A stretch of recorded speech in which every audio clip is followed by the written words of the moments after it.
posho, sijali, siwazi. Si umenielewa? Kwanza unaenda Marekani.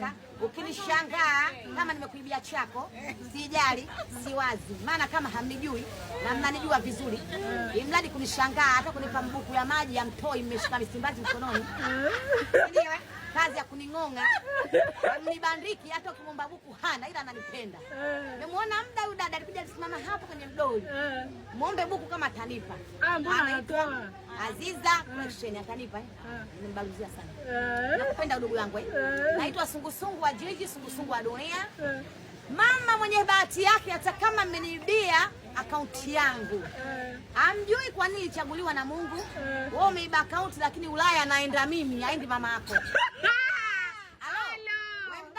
Akaunti yangu na kujua na kufahamu na kuacha ukae nayo akaunti, ila upeleke na kwenu kijijini kwenu na baba mzazi. Sasa ukienda UK naenda mimi, akaunti kaiba yeye maraya yataki.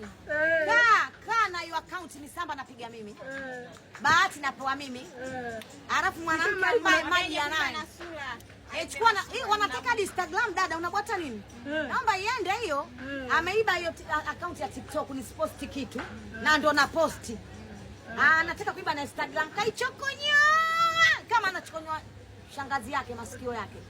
Nitaka niseme makalio lakini Ramadhani. Haichokonyoa bibi, kaichokonyoa, yani huko hana kazi ya kufanya. Uuliza ana posti nini? Mare mamake mzazi.